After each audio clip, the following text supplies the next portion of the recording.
They're up. They're down. They're in and out. In fact, this team is all over the place. And football fans want to know why. Eagles, why?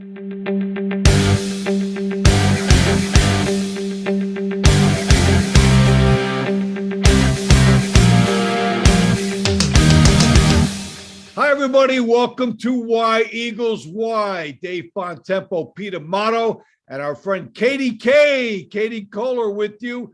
This is the show that is the weekly blood pressure pill for the Philadelphia Eagles. We break the show up into 4 quarters. Please remember to hit like and subscribe to be notified for future videos. As we come in, the Eagles are 6-7. They just defeated the New York Jets, and a semi-prediction for you, Pete, came true last week. In week 1, you said Gardner Minshew will be the quarterback at the end of the season. We don't know that yet, but at least he had a cameo role against the Jets, and you're honoring him today. What did you think of Minshew Mania? I liked Gardner Minshew. I liked his story. Even before I kind of followed him in Jacksonville because I was kind of following Nick Foles and see what he was going through. So you could not get away from the whole Minshew Mania when it was in Jacksonville. It was interesting. The guy went to 4 different colleges for a chance to get in the draft. I mean, he's a live wire. I mean, everybody seemed drawn to him, and he has just an interesting story. He's an interesting guy. So I was excited to see him get on the field and kind of show what he's got. And yeah, I was semi correct. We'll see what happens the next few weeks, but they're probably going to stick with Jalen Hurts unless he comes up awful next game. So we'll see. But at least he did show that he has something, and he had a nice game against the Jets, a great quarterback rating. Katie, a couple years ago, the books were all over this guy. Minshew Mania, he's giving us interest in Jacksonville. And now he gets win number 6 for the Eagles. And that brings another sportsbook question into play about the expectations of this team. Yeah. At the start of the season, the books set the Eagles win total at 6.5. And, don't cash that ticket yet, but it's looking like the Eagles are going to go over that total. Now I think the win total at DraftKings for the Eagles is like maybe 8.5.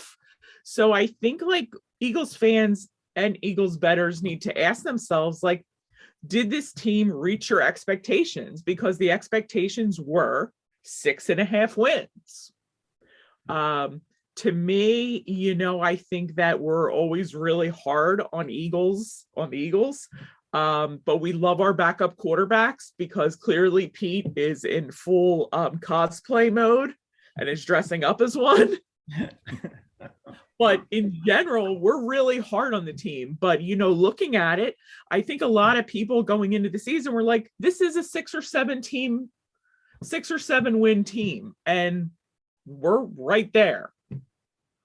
And it looks like they will go over, and the win total has escalated. Now, Katie, when you were with us last time, the Eagles had just defeated the Lions, gotten win number 3, and you echoed one of my favorite lines on the show this year, that the Lions had trouble. They would have trouble in the Philadelphia Catholic League, which we then researched. That's a pretty good football there. But since that time, which was a great comment. Now, 3 wins since then, and there has been some type of an evolution since that point. And what have you seen in the Eagles from that point in the season when they had 3 wins to the 6-win total now? Well, Dave, I think it's pretty funny that I come back a couple days after they beat the Jets, who would have some problems beating, teams in the Suburban 1 League. The Jets and the Lions are pretty much, to me, they're the worst teams in football. And it's really hard for me to judge the Eagles off of those 2 wins because the competition was really bad. the Jets are a bad football team. And I think we could all agree on that. Like, they were bad. I have seen some progress that I'm really happy with the Eagles. Seeing Miles Sanders go over 100 yards rushing made me very happy. I hope his injury that he had late in the fourth quarter is insignificant. Seeing Nick Sirianni adapt a little bit and show signs that he's learning is another thing. Like I said, I want to see more of Devonta Smith. I want to see more of his explosiveness. I am done with Jalen Reagor. I don't need to see him ever again. But overall, I'm seeing some progress. And I think, unlike a lot of other fans, I didn't go into the season expecting playoffs.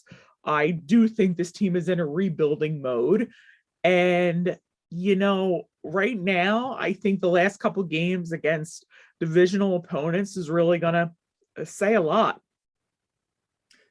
Pete, we had that playoff talk begin after the victory against the Denver Broncos, in which we saw some very good aspects of Jalen Hurts, which continued in the New Orleans game as they built up. But something that Brian Westbrook told us, and you were talking to him before the year started, really comes out now. He said there are going to be some games in which this team really looks like they're moving in the right direction, and then some games where they basically lay an egg, which they did against the Giants. And I guess, would you agree with what he told you earlier in the season, that we're seeing parts of both of that in this team?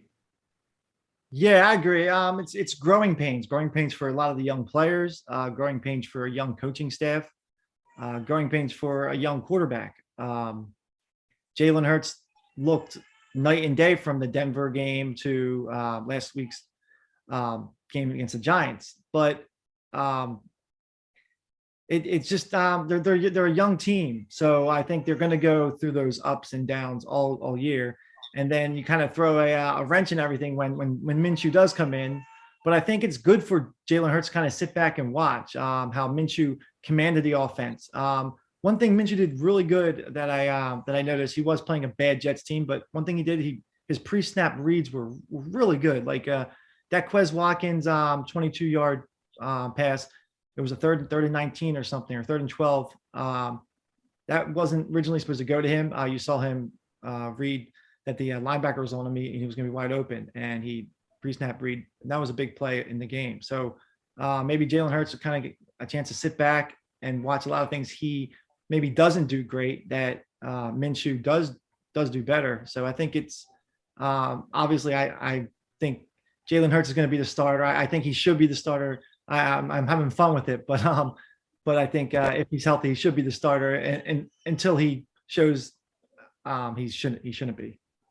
Well, throughout the entire process, this team has reached the bye week at 6-7. No bye week blues for Eagles fans, because there's a lot to talk about upcoming games and even the game in which they're on the bye. We'll get to that in the second quarter. Second quarter of Why Eagles Why. Well, although they are on a bye, Eagles fans have a lot to look at, and so does the team this week. The Eagles were a playoff team for about 3 hours on Sunday. After they beat the Jets, they were in front of Washington, but Washington won its 4th game in a row, topping the Las Vegas Raiders. So at the bottom of the playoff run, Washington and San Francisco hold the final 2 spots. The Eagles are on the outside looking in. So guess what? Pete and Katie, the Eagles have to root for the Cowboys. Washington and Dallas play this week. Washington is 6-6, Dallas 8-4. So what do you think of that phenomenon? The Eagles have to root for the Cowboys. Yeah, I'm not looking forward to rooting for the Cowboys. More just like hoping the Washington is bad and the Cowboys are just not as bad. But yeah, I mean, this is a big game for Washington. They look better than they have in the beginning of the season. the Cowboys have every year they seem to blow big games. They seem to blow games at the end of the season. So you can never count Washington out of this game. It's a NFC East game. It's a division game. Anything can happen, but yeah, we'll be rooting for a Cowboys win in this one. I think it's a wonderful betting line with Dallas in the neighborhood of being a 5-point pick. So either side you like on that, it's kind of attractive.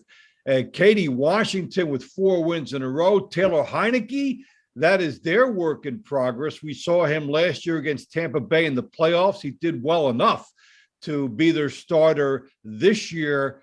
And their defense has come around, only allowing 15 points in the last 2 games. And so there is a little bit of momentum for Washington going into the game. How do you put those 2 factors together? Dallas on top and Washington with momentum. Yeah, well, Mr. Momentum is about to find a new address because if I have to root for Dallas, I'm going to bet on Dallas. And here's some interesting facts and figures for you. Washington has lost their last 7 games in December against an NFC East opponent.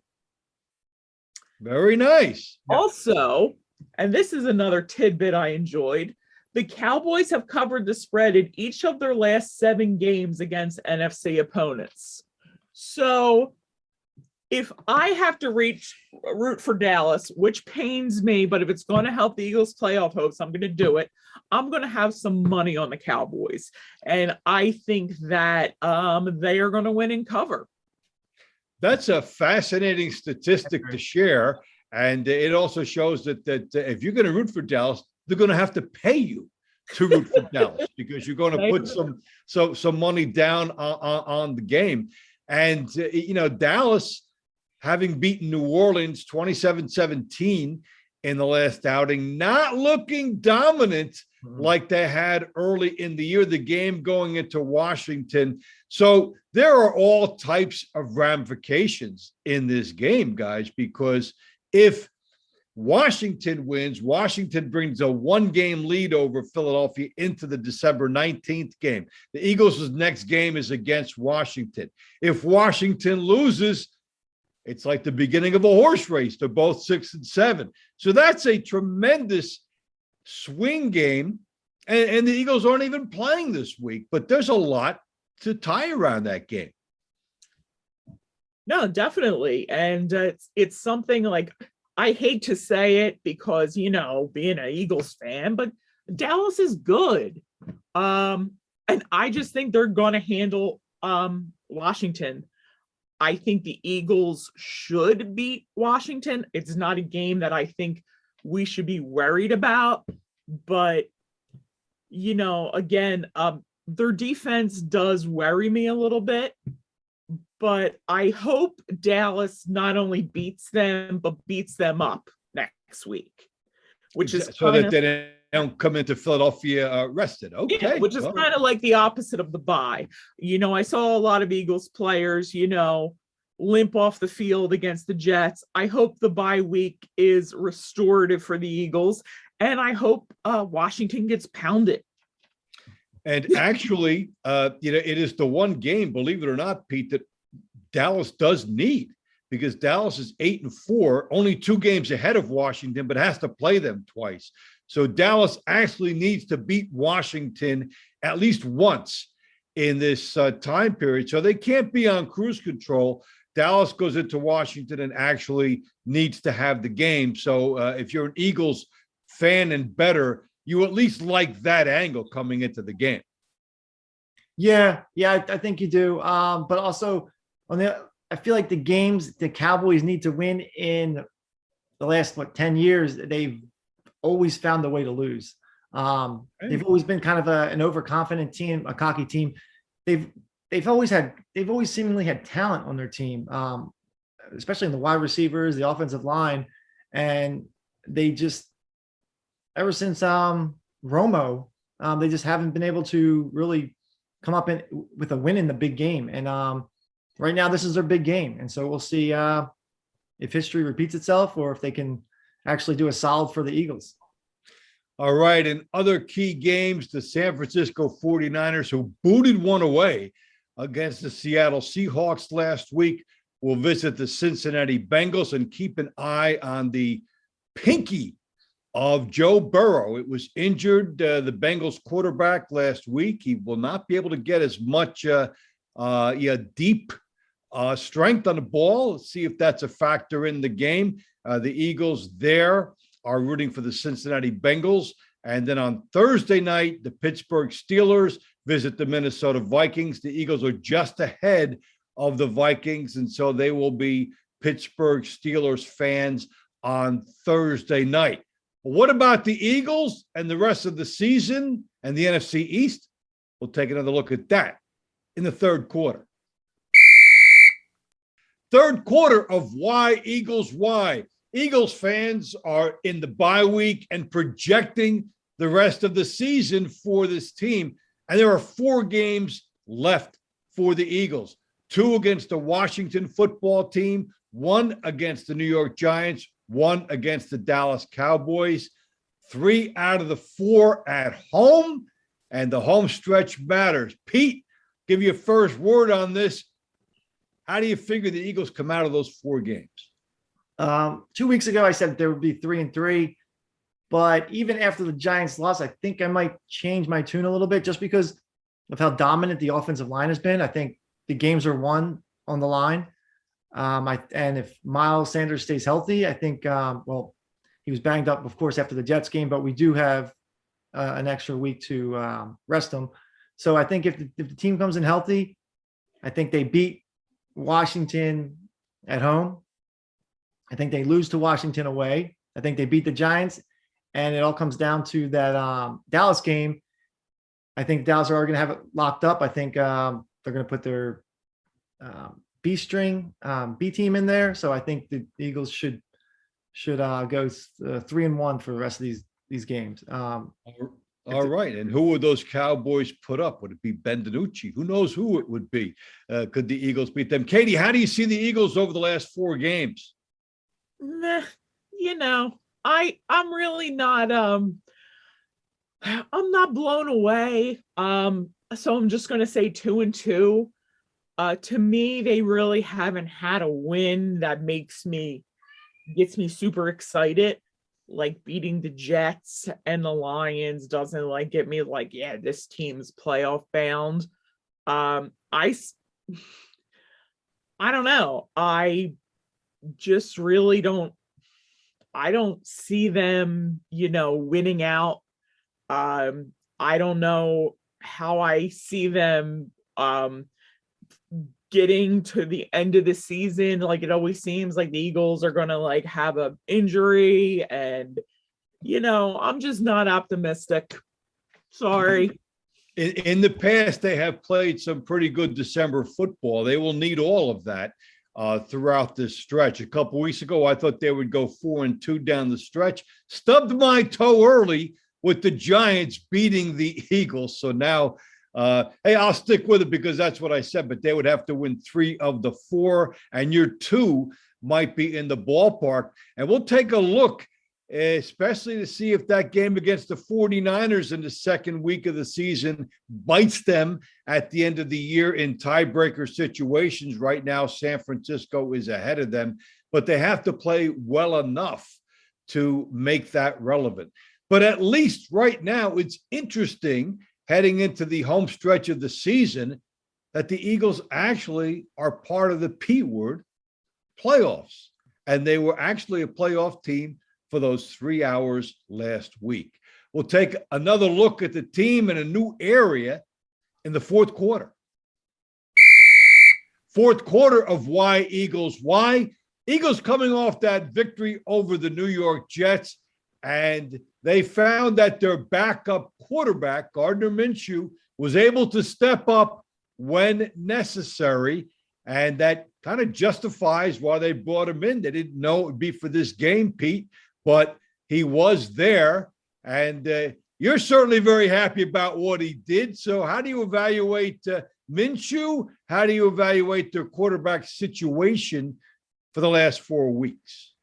Yep, Minshew Mania is running wild in Philly, and I think it brings a little bit of excitement to the game. He looked good. He looked really good. I mean, against a bad team, but like I said, his pre-snap reads were right on. He commanded the team. He trusted his O-line. There was a lot of times where he could have. He's not as fast as Jalen, but he does have the legs to run if he has to. He did it a few times, but you could tell he trusted his O-line while he was going through his reads. And I think him playing as good as he did, as far as commanding the offense and looking like a starting quarterback out there, I think that helps Hurts, gives Hurts a chance to sit back and maybe see a couple things that Minshew did differently that Hurts wasn't doing well. So I think it helps Jalen Hurts. But you never know. In my opinion, I think if Hurts is healthy after this bye week, which it looks like he's going to be the starter for the rest of the season. But it will be interesting if it's, let's say, against the Washington football team, if they're winning like 17-3 going to the third quarter, and then maybe Jalen Hurts goes in the third quarter, maybe a 3-and-out. You never know. I mean, this wouldn't be a full season in Philly if you didn't end with a quarterback controversy. What do you think about that, Katie? That's a word that we've heard before. We heard it last year with Jalen Hurts on the outside looking in as they were waiting for the situation with Carson Wentz to unravel. What do you think of the quarterback controversy terminology in Philadelphia? Yeah, I think, Christmas came early for sports talk radio in Philadelphia with the whole Gardner Minshew thing. But I don't think that is the quarterback controversy. I think the quarterback controversy is about the players that aren't even on the team. I think that it has to do with the offseason moves of the team, because Howie Roseman is sitting in a room thinking of, how can I get Russell Wilson, Deshaun Watson, Aaron Rodgers, or a possible tier 1 quarterback in here next season? I think that's the quarterback controversy. And because to me, I don't think that they're sold on Jalen Hurts. So right now, Pete's saying, oh, what if they go 3-and-out? I think I know if, they're playing Washington and Jalen Hurts throws 3 interceptions, Pete's going to be on Twitter like, Minshew time, Minshew time, Minshew to the end of the season, along with everybody else. And if he says he's not, he got his headband on too tight. But that's just how things are here. If he throws 3 interceptions, he deserves to be pulled, especially where we may be in the playoff picture. And you see, the thing is, like, Jalen Hurts is injured, and the part of his body that allows him to do his best thing, which is run, is hurt. So he could force himself into making bad decisions, which is going to make people be like, we got to go to Gardner Minshew. But in terms of what they call the long view of this, the quarterback controversy is who the Eagles are going to have in here next season as their starting quarterback, which I'm sure Pete and I will debate at a later date. There's not a Trevor Lawrence in the draft. There's not a Zach Wilson, who I absolutely didn't want, and Howie Roseman wanted to trade up and get him because Howie Roseman just loves making crappy draft picks. But, I feel that they're going to try to bring in a veteran guy. And I have to tell you, I don't think Russell Wilson is a good idea. He can't run the way he used to, which was his forte too, that he could make you miss him in the pocket and then scramble and steal those third down conversions to first down. And Deshaun Watson is cancer. So basically, he's also been injury prone. He's cancer. He's got all kinds of issues, and he doesn't have that mobility either. I think Jalen Hurts is a better quarterback than Deshaun Watson. So they are not taking a step up with that. And then what would be a compelling reason for anybody else to come? So, yeah, we're already debating something that may or may not happen. Pete, before we depart this fourth quarter, do you want to weigh in on what you think would be the offseason perspective of the Eagles, sticking with the hand they have or looking outside? I think Jalen Hurts would have to. I feel like, Katie said, I don't think Howie's sold on Jalen Hurts. The ownership might be, but I just don't think he is. I mean, you saw it in the beginning of this season. They waited forever to name him the starter, which is not fair to Jalen Hurts. He won the job after they got rid of Carson Wentz. He was the guy. But in my opinion, I've been saying if they were going to bring in a veteran quarterback, even before this season started, I've just been saying Aaron Rodgers. He's the only one I would want. I agree with the Russell Wilson comment. I agree with Deshaun Watson. I don't want him. Aaron Rodgers has not looked like he declined one bit. I mean, he is an MVP quarterback. He might win the MVP again this season. So he's the guy I would, if they want to bring in a veteran quarterback, I would not mind bringing in Aaron Rodgers. But we'll see what Jalen Hurts does. If he wins and he wins out here in this regular season, I think he wins the starting job for next year. Well, and if they want to get Aaron Rodgers, Pete, they would have to throw in the keys to the city of Philadelphia, your second home, and who knows, half of Katie's investments that she wins in all of her bets that she watches on Saturday. Yeah, there's a lot they would have to do. I don't know why Aaron Rodgers would come here. Here's why, Dave. Here's why. I'm going to tell you. Because Jeffrey Lurie is the one that is going to make the decision about the quarterback, because I'm a very much a follow the money person, and he's the one that signs the checks. He's the one that makes the decisions because he's paying for it all. And he is obsessed with the quarterback position, and he's going to do whatever it takes to bring in the top level quarterback talent, whether that is through, paying them or being like, trade our assets. So I think it comes down to what he says. If he's like, I want Aaron Rodgers in here, I think the Eagles are going to do everything they can to bring him in. That will be a very interesting offseason, and especially in a very interesting draft night as well. And we're going to talk about the guy I considered the steal of the draft, and I wrote this for you guys back in April. Mac Jones of the New England Patriots slid all the way to 15th. The Patriots are trying to move up. They couldn't get him. He ended up coming back down to them, and he's been a great fit for that team. That will be part of our parting shots in the overtime section. It's overtime on Why Eagles Why. Well, the New England Patriots, who I've been touting since they lost to the Cowboys and they were 2-4, have run up a string of victories. My parting shot, this is the worst time for a bye for this team. Who knows if they keep their momentum on the other side. Katie, you saw something interesting regarding Mac Jones. Yeah, Mac Jones. He's somebody that he's just, to me, a guy that just personifies a team player and somebody that'll do whatever it takes to win, even that if it means handing the ball off 48 times. And last night, going into it, Mac Jones is the favorite to win Offensive Rookie of the Year, and rightly so. Look at what the Patriots have done this year. And he passed the ball 3 times. And, you look at the NFL and, people like to be like, the guys are selfish. Like, look at the celebrations.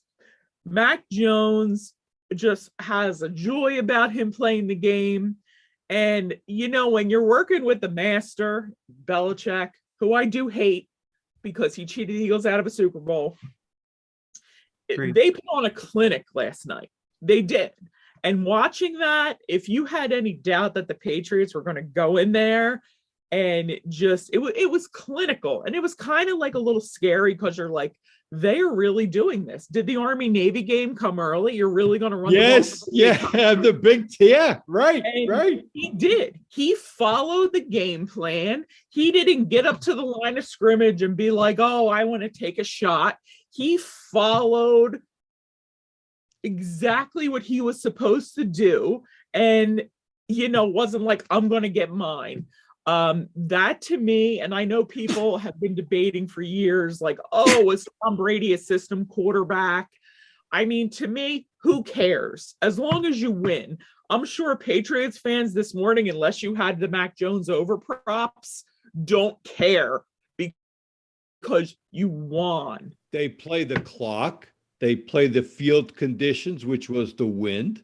They trust their defense, which is exceptionally good, and have been holding teams to crazy numbers. Hey, remember old time football when you played ball control, kicked field goals, and then you didn't beat yourself? So that's a good a good analogy, and I think he was the best quarterback to fit that system. I look at these other stars. I don't know if they would have done what you described and made the team first.